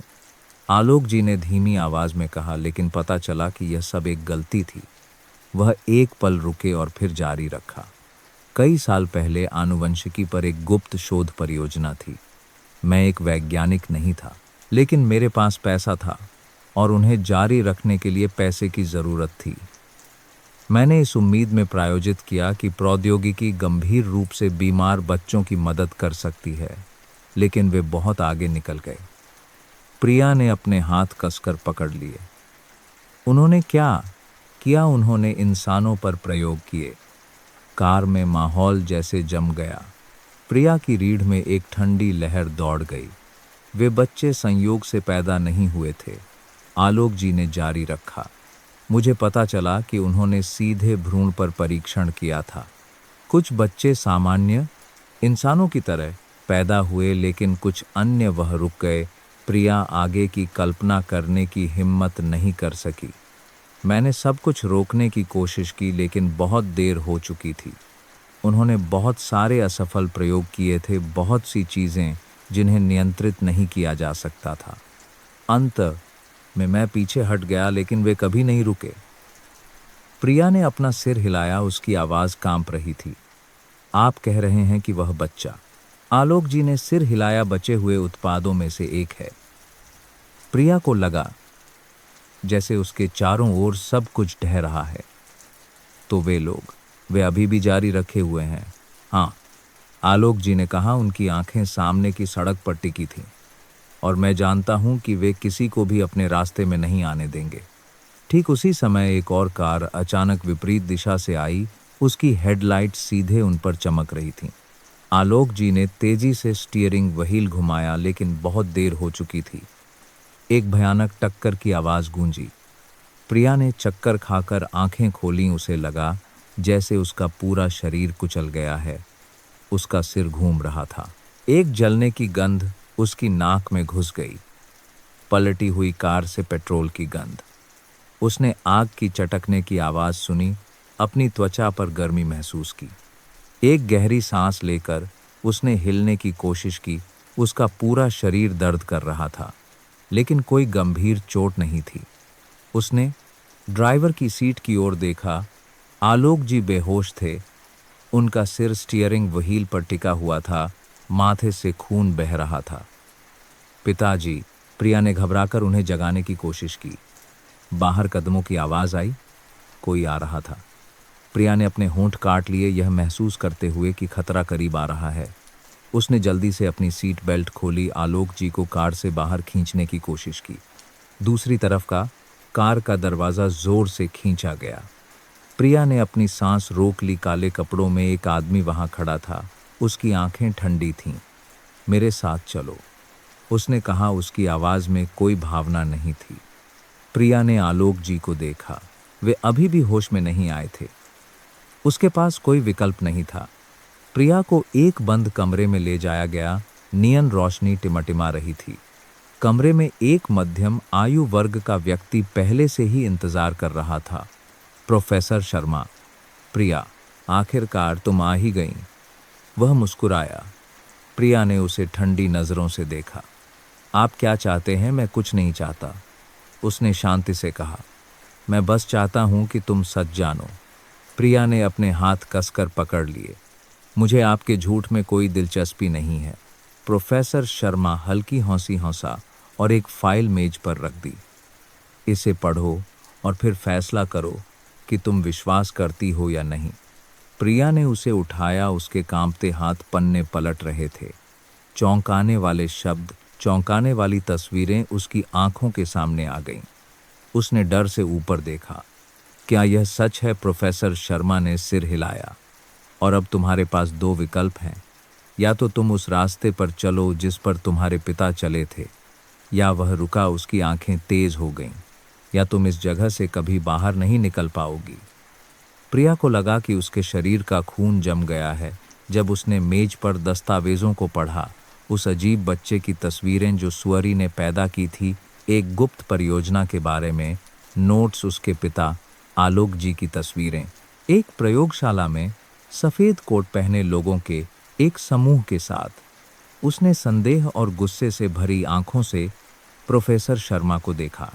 आप चाहते हैं कि मैं विश्वास करूं कि मेरे पिता इस सब में शामिल थे? प्रोफेसर शर्मा ने मुस्कुराते हुए एक कागज उसकी ओर धकेला। यह अनुसंधान परियोजना के साथ सहयोग समझौते में आलोक जी के हस्ताक्षर हैं। तुम खुद जांच कर सकती हो। प्रिया ने कागज उठाया। उसका दिल तेजी से धड़क रहा था। यह वास्तव में उसके पिता के हस्ताक्षर थे। लिखावट दृढ़ और अचूक थी। उसे लगा कि उसका सीना कस गया है। उसके पिता, वह सरल आदमी जिसने अपना पूरा जीवन सुअर फार्म के लिए समर्पित कर दिया, क्या वह इस तरह के एक भयानक शोध में शामिल था? यह असंभव है। उसने अपना सिर हिलाया। उसकी सांसें तेज हो गईं। मैं तुम्हारी भावनाओं को समझता हूं। प्रोफेसर शर्मा की आवाज अभी भी शांत थी। लेकिन यही सच है। और आलोक जी, वह सब कुछ शुरू से जानते थे। प्रिया उठ खड़ी हुई। उसकी आवाज गुस्से से भरी थी। तो फिर आपने मुझे यहाँ क्यों रखा है? अगर आप जानते थे कि मेरे पिता इस सब का हिस्सा थे, तो वह इसे छोड़ भी चुके थे। मेरा इससे कोई लेना देना नहीं है। प्रोफेसर शर्मा, अभी भी शांत बैठे थे, उनकी आंखें तेज थीं। लेकिन तुम इससे जुड़ी हो प्रिया, और तुम इस सब से भाग नहीं सकती हो। वह अपनी कुर्सी पर पीछे झुक गया, अपने हाथ बांध लिए। उसकी आवाज शांत लेकिन धमकी भरी थी। तुम्हें क्या लगता है कि रोहन को किसने जहर दिया? तुम्हारे फार्म को किसने जलाया? प्रिया की रीढ़ में एक ठंडी लहर दौड़ गई। वे वही लोग हैं जो नहीं चाहते कि तुम सच का पता लगाओ, और अगर तुम अभी यहां से चली गई तो तुम अगला निशाना होगी। प्रिया ने अपनी मुट्ठियां भींच लीं। तो आप मुझसे क्या चाहते हैं? प्रोफेसर शर्मा मुस्कुराया। मैं बस चाहता हूं कि तुम अपने पिता का काम जारी रखो, कभी नहीं, प्रिया ने जोर से कहा। प्रोफेसर शर्मा ने अपने कंधे उचकाए। अगर तुम मना करती हो तो तुम आलोक जी से फिर कभी नहीं मिल पाओगी। प्रिया स्तब्ध रह गई। मैं अपने पिता से मिलना चाहती हूँ, उसकी आवाज कांप रही थी। प्रोफेसर शर्मा ने सिर हिलाया। ठीक है। उसने पास में खड़े एक आदमी को इशारा किया। वह चला गया। कुछ मिनट बाद एक टैबलेट के साथ वापस आया। स्क्रीन चालू हुई। प्रिया की आंखें फटी रह गईं। उसके आंखों लात में दांते हैं। पिता आलोक जी एक कुर्सी से बंधे हुए थे, उनका मुंह बंद था। पिताजी, प्रिया चिल्लाई, आंसू बह निकले। प्रोफेसर शर्मा ने उसे देखा। उसकी आवाज नरम लेकिन दबाव से भरी थी। अब तुम्हारे पास दो विकल्प हैं, या तो तुम आलोक जी का रास्ता जारी रखो, या तुम उन्हें हमेशा के लिए खो दोगी। प्रिया को लगा कि उसका पूरा शरीर कांप रहा है।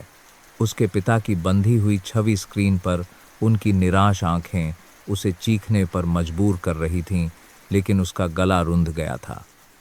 उसने प्रोफेसर शर्मा को देखा। उसकी आवाज कांप रही थी, लेकिन घृणा से भरी थी।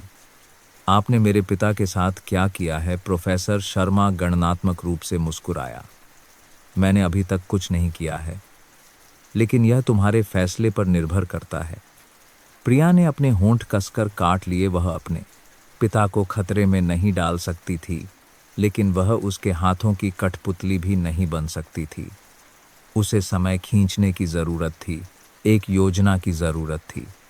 उसने एक गहरी सांस ली, शांत रहने की कोशिश करते हुए। मुझे यह जानना होगा कि आप मुझसे क्या करवाना चाहते हैं। प्रोफेसर शर्मा हल्की हौंसी हौंसा। उसकी आंखों में संतोष की चमक थी। वह जानता था कि वह जाल में फंस गई है। तुम होशियार हो प्रिया, उसने तालियां बजाईं। तो मेरे पीछे आओ। दो भारी भरकम लोगों ने उसे घेर लिया, जैसे कि डर हो कि वह भाग जाएगी। प्रिया ने शांत रहने की कोशिश की जब उसे एक लंबे गलियारे से ले जाया गया। दोनों तरफ भारी लोहे के दरवाजे थे। कुछ में छोटे छोटे छेद थे जो सफेद कमरों को दिखाते थे, जिनमें चिकित्सा उपकरण और बिस्तर पर लेटे हुए लोगों की परछाइयां थीं। उसका दिल और जोर से धड़कने लगा। यह कहाँ है? प्रोफेसर शर्मा ने एक दरवाज़ा खोला, उसे अंदर आने का इशारा किया। प्रिया अंदर गई और तुरंत स्तब्ध रह गई। उसके सामने एक नवजात शिशु एक कांच के इनक्यूबेटर में लेटा हुआ था, लेकिन जिस चीज़ ने उसे कंपा दिया वह यह थी कि वह बच्चा आलोक जी की सुअरी से पैदा हुए बच्चे जैसा ही दिखता था। प्रिया का सिर चकरा गया। उसने प्रोफेसर शर्मा की ओर मुड़कर देखा। यह है, उसने सिर हिलाया। उसकी आंखें गर्व से चमक रही थीं। परियोजना के अन्य बच्चों में से एक। प्रिया एक कदम पीछे हट गई। उसे लगा कि उसका पेट खराब हो रहा है। इस तरह कितने बच्चे पैदा हुए हैं? प्रोफेसर शर्मा ने धीरे धीरे कहा। हर शब्द उसके दिमाग में चाकू की तरह चुभ रहा था। तुम्हारी कल्पना से कहीं ज्यादा प्रिया, और यह तो बस शुरुआत है। उसे लगा जैसे उसके पैरों के नीचे की जमीन खिसक रही है, जिसे वह एक अजीब घटना, एक अनोखा रहस्य मानती थी। वह एक विशाल हिमखंड का सिरा निकला। उसने अपनी मुट्ठियां भींच लीं। अगर ये बच्चे एक प्रयोग का परिणाम थे तो और कितने लोगों का शोषण किया जा रहा था। वह इसे जारी नहीं रहने दे सकती थी, लेकिन सबसे पहले उसे अपने पिता को बचाना था। प्रिया ने प्रोफेसर शर्मा की ओर मुड़कर देखा। मैं सहमत हूँ। वह संतोष से मुस्कुराया। बहुत अच्छा। लेकिन प्रिया के मन में एक योजना बन रही थी। वह खुद को नियंत्रित नहीं होने देगी। वह उसे उखाड़ फेंकने का एक तरीका खोजेगी। प्रिया ने अपनी सांस को नियंत्रित करने की कोशिश की, खुद को शांत करने के लिए मजबूर किया, भले ही उसका दिल बेचैन था।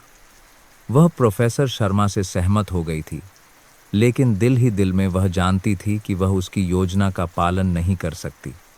उसे अपने पिता को बचाना था और सच्चाई को उजागर करने का एक तरीका खोजना था। प्रोफेसर शर्मा को कोई शक नहीं था। उसने अपने बगल के 2 लोगों को इशारा किया, उसे अनुसंधान क्षेत्र में ले जाओ। अब से प्रिया परियोजना का हिस्सा होगी। दोनों ने सिर हिलाया। एक आगे बढ़कर दरवाजा खोला, दूसरा उसके ठीक पीछे खड़ा हो गया, जैसे कि डर हो कि वह भाग जाएगी। प्रिया ने अपनी मुट्ठियां भींच लीं, उनके पीछे चली। वे उसे एक लंबी सीढ़ी से नीचे ले गए, जहां धुंधली रोशनी ठंडी कंक्रीट की दीवारों पर पड़ रही थी। जब भारी लोहे का दरवाज़ा खुला तो उसके सामने एक विशाल स्थान प्रकट हुआ। अंदर कांच के इंक्यूबेटर थे, जो अजीब भ्रूणों से भरे थे। इलेक्ट्रॉनिक बोर्ड लगातार डेटा की पंक्तियों के साथ चमक रहे थे। सफ़ेद कोट पहने डॉक्टर शोधकर्ता व्यस्तता से घूम रहे थे। कुछ नमूने की जांच कर रहे थे, कुछ नोटबुक में लिख रहे थे। प्रिया का दिल तेजी से धड़क रहा था। यह उस दुःस्वप्न का केंद्र था जिसमें वह अनजाने में फंस गई थी। एक मध्यम आयु वर्ग की महिला आगे बढ़ी। उसकी तेज आंखें उसे सिर से पैर तक देख रही थीं। वह कौन है? प्रोफेसर शर्मा प्रिया के ठीक पीछे खड़ा था। धीरे धीरे जवाब दिया, यह आलोक की बेटी है। वह अपने पिता की जगह परियोजना को जारी रखेगी। उस महिला ने अपनी भौहें सिकोड़ी, लेकिन फिर सिर हिलाया। ठीक है, जब तक वह उपयोगी है। प्रिया की रीढ़ में एक ठंडी लहर दौड़ गई। उसे एक छोटे से कमरे में धकेल दिया गया, जहां एक लंबी मेज पर बहुत सारे शोध दस्तावेज फैले हुए थे। प्रोफेसर शर्मा पास आया, उसके सामने एक फाइल रख दी। इसे पढ़ो, तुम्हें यह समझने की ज़रूरत है कि तुम्हारे पिता ने क्या किया है। प्रिया ने एक गहरी सांस ली, फाइल खोली। आनुवंशिक प्रयोगों की तस्वीरें, जानवरों के शरीर में पाले गए मानव भ्रूण असफल और सफल परीक्षण, सब कुछ एक दुःस्वप्न की तरह उसकी आंखों के सामने आ गया। उसे लगा कि उसका पेट मरोड़ रहा है। क्या उसके पिता वास्तव में इस सब में शामिल थे? लेकिन कुछ गलत था। उसने जल्दी से पन्ने पलटे, जब तक कि वह अपने पिता द्वारा हस्ताक्षरित एक कागज पर नहीं रुक गई। लेकिन नीचे एक अजीब नोट था।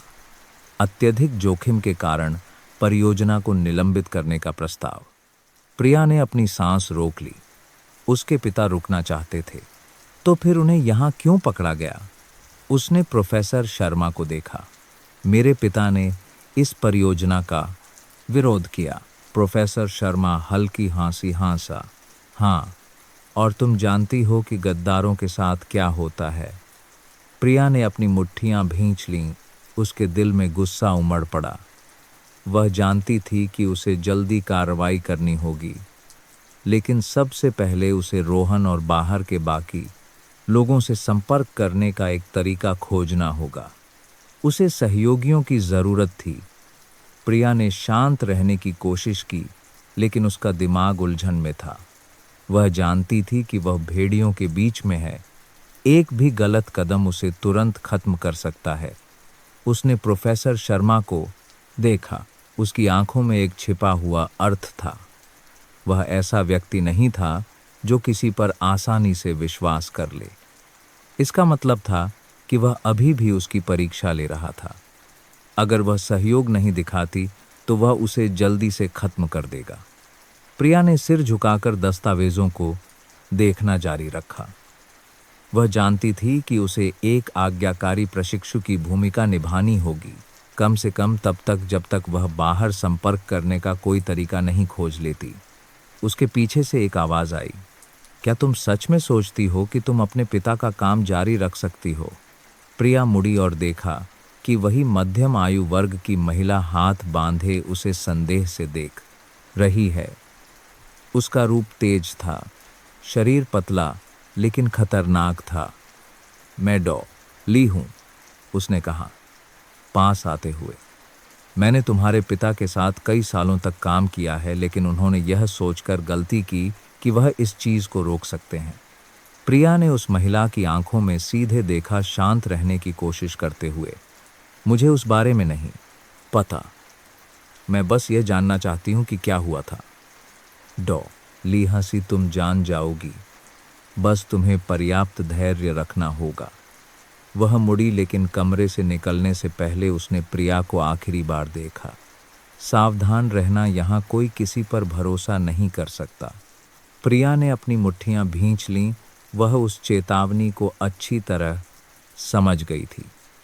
यहाँ कोई भी गद्दार हो सकता था।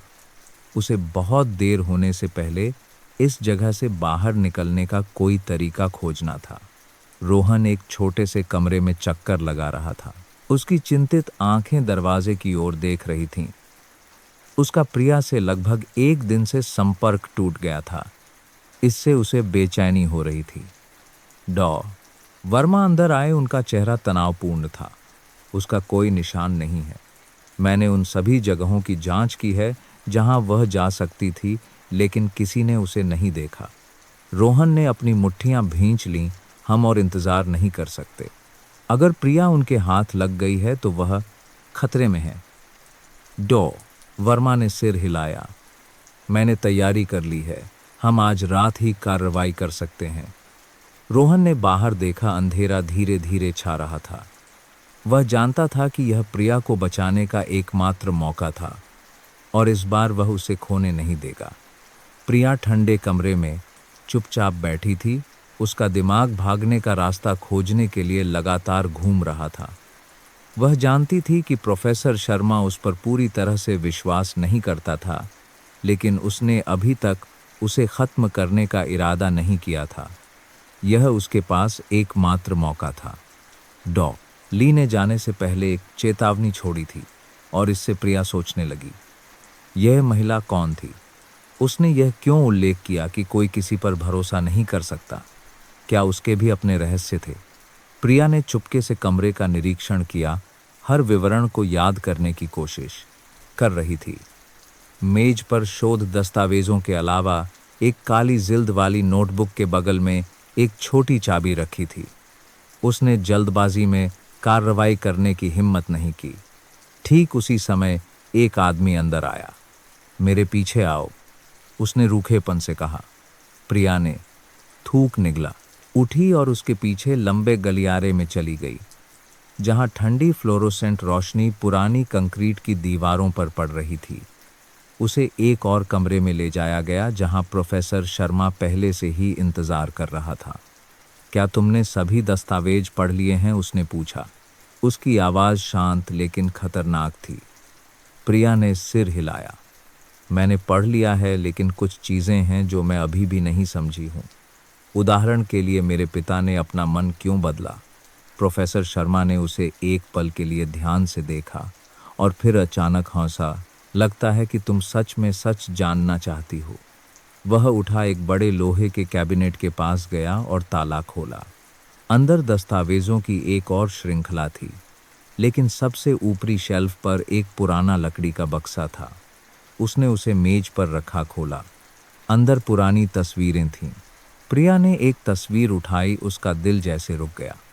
तस्वीर में उसके पिता आलोक जी थे, लेकिन उनके बगल में एक अजनबी महिला एक नवजात शिशु को गोद में लिए हुए थी।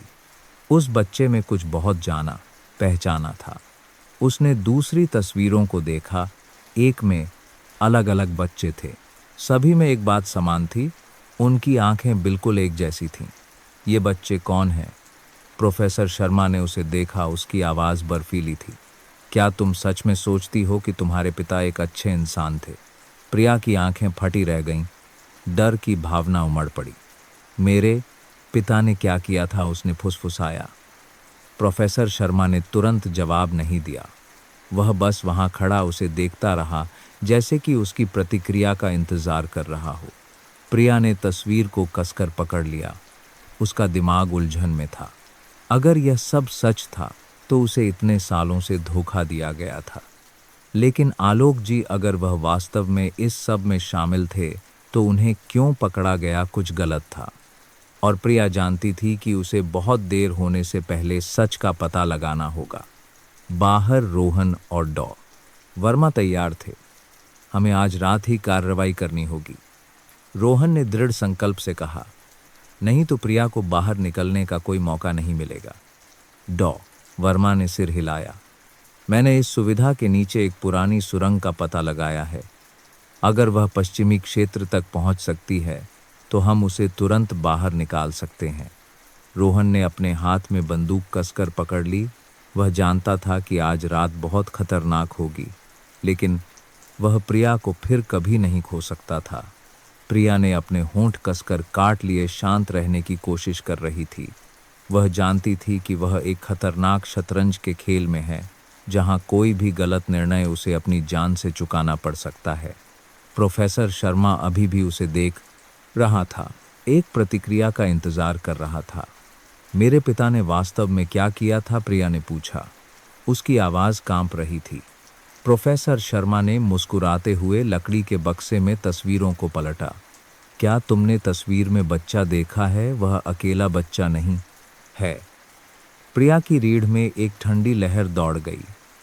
उसने उन तस्वीरों को देखा। बच्चे जो अजीब तरह से एक जैसे दिखते थे, जैसे कि वे किसी प्रयोग के उत्पाद हों। क्या तुम भूमिगत प्रयोगशाला के बारे में जानती हो? प्रोफेसर शर्मा ने जारी रखा। तुम्हारे पिता उस परियोजना में भाग लेने वालों में से एक थे। उन्होंने मानव जीन को जानवरों में प्रत्यारोपित करने का परीक्षण किया था और उस सुअर से पैदा हुआ बच्चा कई अन्य मामलों में से एक था। प्रिया स्तब्ध थी। उसे अपने कानों पर विश्वास नहीं हो रहा था। नहीं, यह असंभव है। मेरे पिता ऐसा कभी नहीं करेंगे। प्रोफेसर शर्मा हंसा। तुम्हें यह किसने बताया? वह इन शोधों में विश्वास करते थे, लेकिन जब चीजें बहुत आगे बढ़ गईं तो उन्होंने पीछे हटने की कोशिश की। और तुम जानती हो कि ऐसे संगठन को धोखा देने का परिणाम क्या होता है। प्रिया ने अपना सिर हिलाया। उसका दिल संदेह से भरा था। अगर प्रोफेसर शर्मा जो कह रहा था वह सच था तो इसका मतलब था कि उसके पिता निर्दोष नहीं थे। लेकिन उन्होंने सब कुछ क्यों छिपाया? ठीक उसी समय बाहर एक जोरदार धमाका हुआ। रोहन और डॉ वर्मा ने कार्रवाई शुरू कर दी थी। अनुसंधान सुविधा में अलार्म बजने लगे। प्रोफेसर शर्मा स्तब्ध रह गया, फिर तुरंत अपने गुर्गों को आदेश दिया। कोई घुस आया है, दस्तावेजों की रक्षा करो, सभी नमूनों को तुरंत ले जाओ। प्रिया जानती थी कि यह उसका एकमात्र मौका है। वह जल्दी से खिड़की की ओर भागी, लेकिन एक खुरदरे हाथ ने उसकी बांह पकड़ ली। क्या तुम सोचती हो कि तुम इतनी आसानी से भाग सकती हो? प्रोफेसर शर्मा की आवाज़ खतरनाक थी। प्रिया ने अपना हाथ झटकर उसे दूर धकेला और सीधे गलियारे में भाग गई। उसने पीछे से गोली की आवाज़ सुनी, लेकिन सौभाग्य से बच गई। बाहर रोहन पहले से ही इंतजार कर रहा था। भागो, वह चिल्लाया। प्रिया उसकी ओर भागी, लेकिन ठीक उसी समय पीछे से एक काली परछाई दिखाई दी। वह विजय था। तुम लोग कहीं नहीं जा सकते। विजय ने बंदूक निकालकर सीधे प्रिया पर निशाना साधा, लेकिन इससे पहले कि वह ट्रिगर दबा पाता, एक और गोली चली। विजय घुटनों के बल गिर गया। उसके सीने पर खून फैल गया। रोहन ने प्रिया का हाथ खींचकर उसे उस जगह से दूर ले गया। वे उस सुरंग में भागे जो डॉ वर्मा ने तैयार की थी। तीनों बेतहाशा भागे। पीछे प्रोफेसर शर्मा के लोगों की चीखें थीं, लेकिन अंत में वे बच गए। कुछ दिनों बाद सब कुछ धीरे धीरे स्पष्ट हो गया। प्रोफेसर शर्मा को अवैध अनुसंधान समूह के साथ गिरफ्तार कर लिया गया, लेकिन जिस चीज़ ने प्रिया को सबसे ज़्यादा परेशान किया वह ले जाने से पहले उसके अंतिम शब्द थे। क्या तुम सोचती हो कि तुमने सब कुछ रोक दिया है? यह तो सच्चाई का एक छोटा सा हिस्सा है। और भी बहुत कुछ है। और भी बच्चे हैं, वे अभी भी बाहर हैं। उन शब्दों ने प्रिया को कंपा दिया। वह जानती थी कि यह लड़ाई वास्तव में खत्म नहीं हुई है, लेकिन कम से कम उसने अपने पिता के बारे में सच्चाई का पता लगा लिया था। आलोक जी सरगना नहीं थे, बल्कि एक ऐसे व्यक्ति थे जो उस भयानक चक्र में फंस गए थे और उन्होंने उसकी रक्षा के लिए सब कुछ किया, भले ही अंत में वह परिणामों से नहीं बच सके। प्रिया एक पहाड़ी की चोटी पर खड़ी होकर रामगढ़ गांव की ओर देख रही थी। वह जानती थी कि वह पहले की तरह सामान्य जीवन में वापस नहीं जा सकती। अभी भी बहुत सारे अनसुलझे रहस्य थे, बहुत सारे बच्चे पीछे छूट गए थे। उसने एक गहरी सांस ली, सच्चाई की उसकी खोज अभी खत्म नहीं हुई थी। जीवन में हमेशा ऐसे रहस्य छिपे होते हैं जिनका हम कभी कभी सामना नहीं करना चाहते, लेकिन चाहे कितनी भी मुश्किलें क्यों न हों, सच्चाई को हमेशा उजागर करने की ज़रूरत होती है। अपने आसपास जो हो रहा है उसके प्रति हमेशा सतर्क रहें।